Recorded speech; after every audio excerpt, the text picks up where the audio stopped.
Hey guys, welcome back to another video. तो hope करते हैं आप ठीक होंगे। तो आज मैं फिर से ले आई हूँ आपके लिए हॉरर स्टोरी वीडियो, जिस पे करने वाली हूँ मैं रिएक्शन। तो गाइस, आज मैं कुछ कहानी है वो लेकर आई हूँ आपके लिए। सर्दियों का टाइम चल रहा है तो इसलिए इस टाइप की वीडियोस लेकर आई हूँ आपके सामने। मैंने देखा है गाइस, बहुत सारे लोग मेरी वीडियोस पसंद कर रहे हैं, लेकिन अभी तक जिसने सब्सक्राइब 80% है जो मेरी वीडियो एंजॉय कर रहे हैं और उन्होंने अभी तक सब्सक्राइब नहीं कर रखा है। तो गाइस प्लीज़, रेड कलर का सब्सक्राइबर होगा, प्लीज़ बटन को टैप कर दो और लगे हाथों बेल आइकन को भी ऑन कर देना। तो गाइस बिना किसी देरी के स्टार्ट करते हैं। दिल्ली की सर्दी के बारे में पूरा इंडिया जानता है। कड़कती ठंड में दिल्ली बहुत ही खूबसूरत लगती है, पर इसी ठंड में हमें देखने को मिलता है खूब सारा कोहरा, घना कोहरा जो एक चादर की तरह पूरी दिल्ली को ढक देता है। पर क्या हो अगर ये कोहरा अपने साथ कुछ ऐसा लेकर आए जो आपकी जिंदगी ही बदल दे। आज की कहानी है याविन और उसके दोस्तों की। याविन और उसके दोस्त दिल्ली के बढ़ते पोल्यूशन से परेशान हो गए थे और कुछ समय के लिए दिल्ली से बाहर जाना चाहते थे। उन सभी ने मिलकर हिमाचल जाने का प्लान बनाया। 3 दिन बाद ही उन्होंने कैब हायर की और सुबह 4 बजे अपनी ट्रिप के लिए निकल गए। याविन और उसके दोस्तों को लेने आया ड्राइवर बहुत ही हंसमुख और खुश मिजाज था।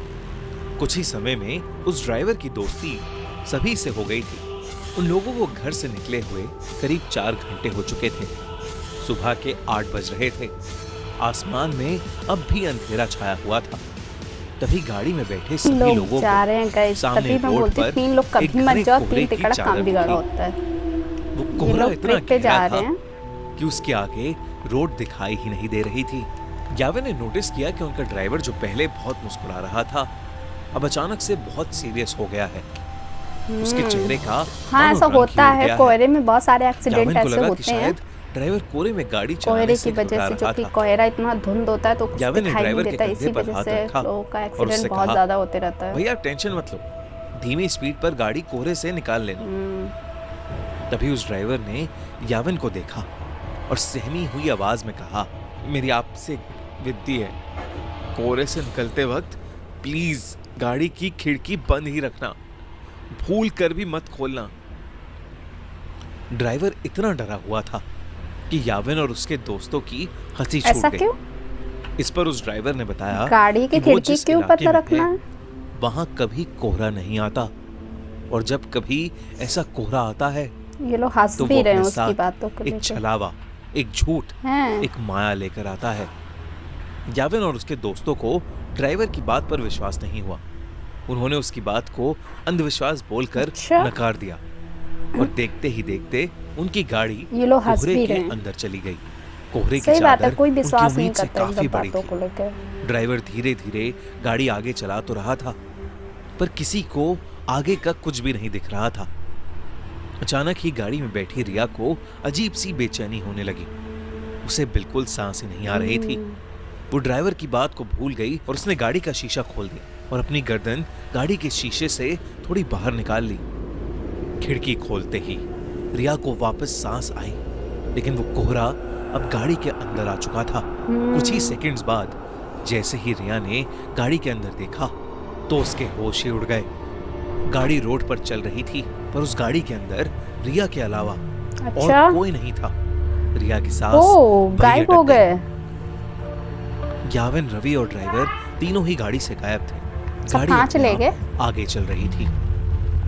रिया ने गाड़ी से कूदने के लिए गाड़ी का दरवाजा खोलने की कोशिश की, पर गाड़ी लॉक थी और जोर लगाने पर भी उसका लॉक नहीं खुल रहा था। वो जोर जोर से गाड़ी के अंदर चिल्लाने लगी। तभी कुछ ही देर में धीरे धीरे वो गाड़ी खुद ही रुक गई और दरवाजे का लॉक अपने आप खुल गया। रिया ने बिना कुछ सोचे समझे गाड़ी का लॉक खोला और गाड़ी से बाहर भागने लगी, पर उसे अपने आसपास घने कोहरे के अलावा और कुछ भी नहीं दिख रहा था। रिया चिल्ला चिल्ला कर मदद मांगने लगी। उसका दिल अब उसके शरीर से बाहर आ रहा था कि तभी उस कोहरे में कुछ दूर पर उसे एक काली परछाई दिखी जो एक बहुत ही बड़े आदमी जैसी लग रही थी। रिया मदद के लिए उस आदमी की तरफ ओ भागने लगी। ये क्या चीज है? और भागते हुए उसने ये देखा कि वो परछाई के बाप करीब रे। पहुंच ही नहीं पा रही है। वो परछाई हमेशा उतनी ही दूर होती जितनी पहले थी। इससे पहले रिया कुछ भी समझ पाती, उसे महसूस हुआ कि जैसे उसके पीछे कोई खड़ा हुआ है। रिया अब इतनी डर चुकी थी कि उसके अंदर पीछे मुड़ने की भी हिम्मत नहीं थी। पर हिम्मत करके जब रिया ने पीछे देखा, उसकी रूह कांप गई। रिया के पीछे एक 12 फीट लंबा काला साया था। लंबे काले साये को देखकर रिया बुरी तरह कांपने लगी।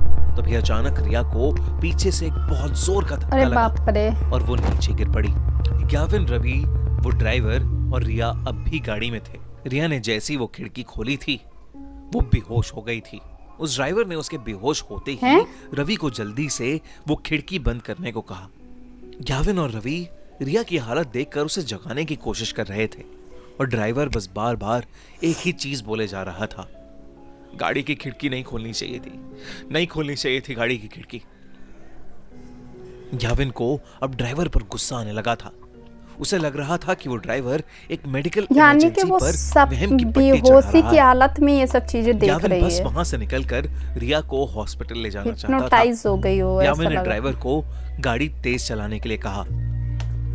ड्राइवर ने याविन की बात मानी और गाड़ी के एक्सीलरेटर पर अपना पैर दबा दिया। लेकिन कुछ ही सेकंड्स में अचानक से गाड़ी के सामने एक लड़की आ गई और इतनी तेज स्पीड होने की वजह से गाड़ी उस लड़की से टकरा गई। उस लड़की के टकराने के बाद ड्राइवर ने गाड़ी वहीं रोक दी। अब याविन और रवि की सांसें वहीं अरे अटक बाप गई रे, थी। ये लड़की कहाँ से आ गई? याविन यहाँ तुरंत पे। गाड़ी से उतरकर उस लड़की को देखने गया। उसने देखा कि एक लड़की खून से लथपथ रोड पर उल्टी पड़ी हुई थी। ये भी उतर गया नीचे। याविन ने जैसे ही उसकी शक्ल देखने के लिए उसे पलटा, उसका दिल दहल गया। वो खून से लथपथ पड़ी लड़की कोई और नहीं बल्कि याविन की दोस्त रिया थी। कौन याविन है? को कुछ समझ नहीं आ रहा था क्योंकि रिया तो उसके साथ गाड़ी में थी। याविन दोबारा गाड़ी की ओर गया और उसने देखा कि पूरी गाड़ी रिया बिल्कुल तो खाली थी। गाड़ी गाड़ी भी के है? अंदर और कोई भी नहीं ये बैठा था। कौन है? याविन को कुछ समझ नहीं आ रहा था। वो बहुत ज्यादा डर चुका था। याविन ने रिया की बॉडी को उठाकर गाड़ी में ऐसा रखा कैसे हो और सकता खुद है? ड्राइवर सीट पर बैठकर गाड़ी को चलाने लगा। याविन उस घने कोहरे में बस तेजी से गाड़ी चला रहा था। तभी उस चलती हुई गाड़ी के सामने वही 12 फुट लंबा काला अब साया आ इसके गया बाद क्या और होगा? याविन का गाड़ी की स्टीयरिंग पर से कंट्रोल बिगड़ गया और वो गाड़ी रोड के एक साइड के एक पेड़ से जाकर टकरा गई। अगली सुबह उनकी गाड़ी एक पेड़ से टकराई हुई मिली जिसमें ड्राइवर, याविन, रवि और रिया थे। वो चारों उस कोहरे की रात जिंदा ये तो तो बच चारों गए, चारों ऐसे ही लेकिन बैठे यावी हुए के हैं। सर पर चोट आने की वजह से उसका मानसिक मर गए संतुलन क्या? बिगड़ गया अच्छा, जिंदा बच और गया। रिया को इतना गहरा सदमा लगा ओ, कि अब उसे हर जगह सिर्फ वही काला साया दिखता है। अगली बार कोहरे में जाओ तो इसके आगे क्या होगा? इसके आगे क्या होगा? एक्चुअली में इसके आगे ये हुआ। तो गाइस, वो लोग तो बच गए थे लेकिन 2 लोगों की हालत बहुत ज़्यादा ख़राब हो चुकी। तो अगर आपको ये मेरी वीडियोस अच्छी लगी हो तो प्लीज़ लाइक कर दो, चैनल को सब्सक्राइब करना बिल्कुल मत भूलना, बेल आइकन को भी प्रेस कर दो। गाइस प्लीज़ ज़्यादा से ज़्यादा सपोर्ट करो गाइस। सपोर्ट का आपका बहुत ज़्यादा ही इतना बड़ा हाथ होना चाहिए हमारे सर पे। तब तक के लिए मिलते हैं अगले नेक्स्ट वीडियो में। तब तक के लिए बाय बाय गाइस।